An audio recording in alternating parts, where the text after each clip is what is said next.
Elias Marrow was born in a damp corner of East London, where chimneys coughed out smoke all day and the air tasted like coal dust. His childhood home was a single dark room above a cobbler's shop. The roof leaked every winter, rats scratched beneath the floorboards, and every night he fell asleep listening to horse carts rattling over the stones outside. His father had died of fever when Elias was 5, and his mother worked endlessly, washing laundry for wealthy families who never even looked at her face.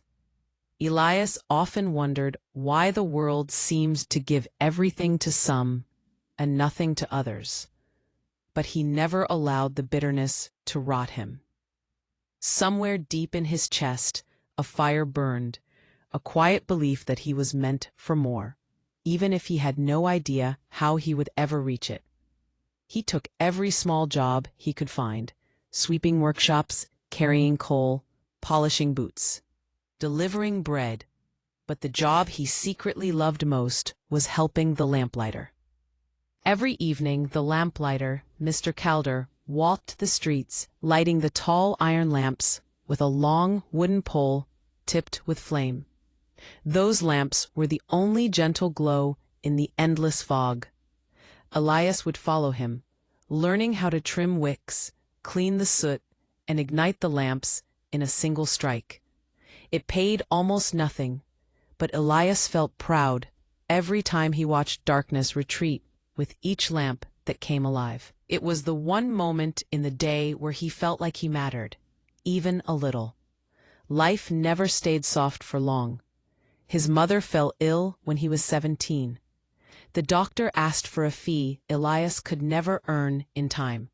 He worked day and night, skipped meals, sold his coat, even begged a little, something he had sworn he would never do. But nothing saved her.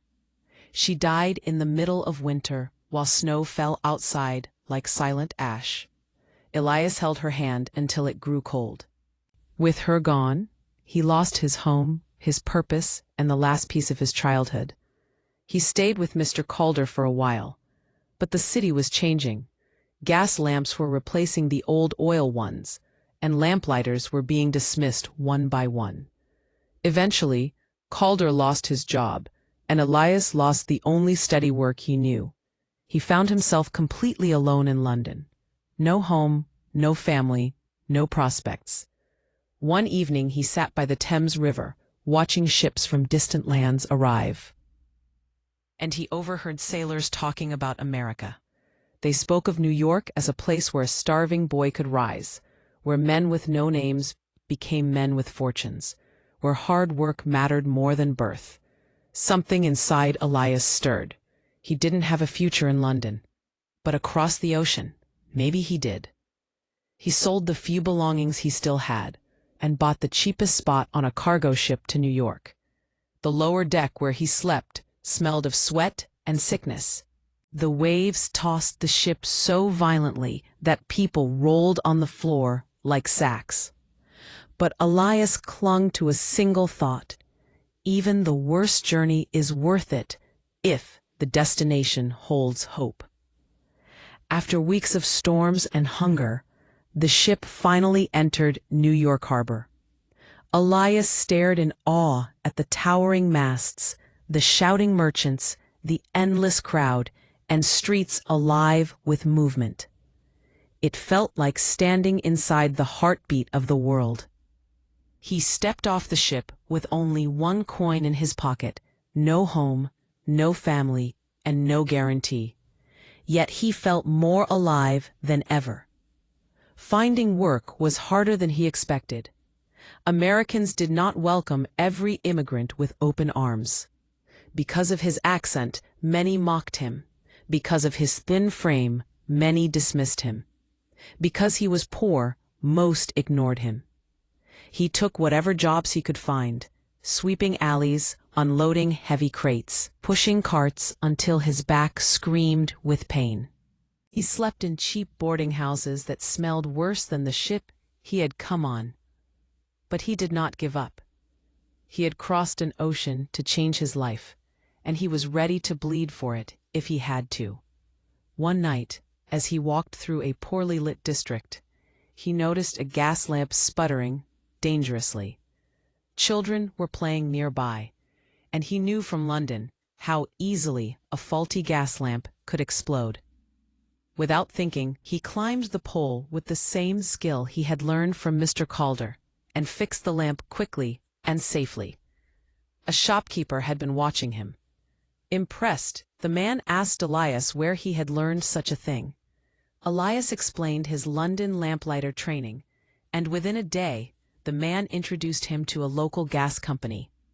The company needed men who weren't afraid to climb high poles or work with fire. Elias was hired immediately.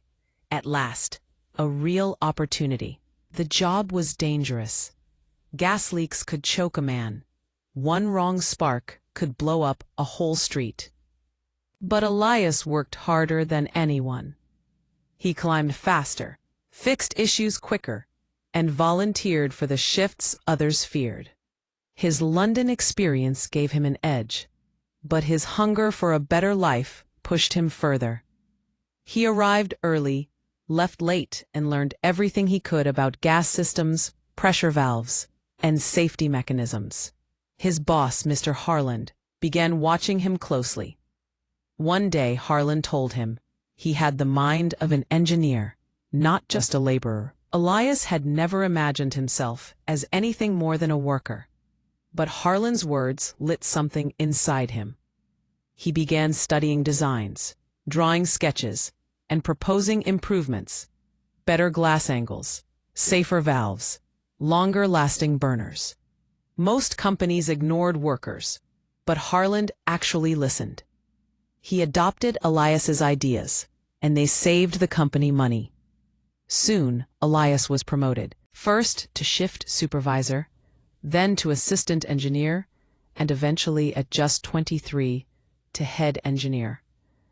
But success never comes without trial.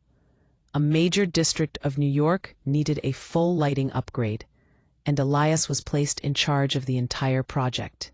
It was his biggest opportunity, his chance to prove that he wasn't just a lucky immigrant boy, but a man capable of real leadership. He worked tirelessly for weeks. But one night, during a final test, a gas pipe burst. Flames shot upward, and part of the street caught fire. Elias managed to help put it out, but the damage was done. The city council blamed the company. Some workers blamed Elias. Whispers spread that he was inexperienced, that a London street rat should never have been trusted with such responsibility. Elias could have run home. He could have surrendered. But he remembered the nights he had walked behind the lamplighter in London. He remembered lighting the street even when his own world was dark, and he refused to break. He rebuilt the entire system from scratch, working day and night. He fixed every flaw, redesigned every pipe, and supervised every installation himself. When the council inspected it again, they found it flawless. Harland proudly announced that the system Elias built was the safest and most efficient in the whole city. People began asking for the young engineer by name. Years rolled on. Elias saved his money, studied business, and eventually opened his own company, Marrow Lighting and Gas Works. At first, he had only a small workshop and 2 workers, but his reputation spread quickly. Within a few years, his company handled lighting for entire districts, factories, theaters, and ports. He became wealthy, wealthier than he had ever dreamed. He bought property, hired workers from poor backgrounds, funded schools, and helped immigrants who reminded him of himself. Decades later, people would say Elias Marrow had illuminated half of New York City. But the truth was deeper. He had illuminated his own destiny. One evening, long after he had become a successful man, Elias walked through a quiet street glowing with lamps his company had designed. A boy working as an apprentice watched him pass and called out, "Sir, aren't you afraid of climbing those high poles like the others?" Elias smiled gently and replied, Fear is a shadow.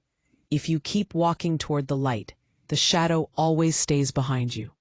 He continued his walk, hands in his coat pockets, breathing in the warm glow of a city he once entered with nothing. Every lamp reminded him of the nights he had followed Mr. Calder through London fog. Lighting street after street, he whispered into the soft, glowing air, "I brought light to the city, and the city brought light to me." Elias Marrow never forgot the dark room he grew up in, the mother who worked herself into exhaustion, the ship that carried him across the ocean, or the countless nights he slept hungry. His story became a reminder everyone repeated. A boy with nothing can rise higher than men born with everything if he keeps lighting lamps, even when the night seems endless.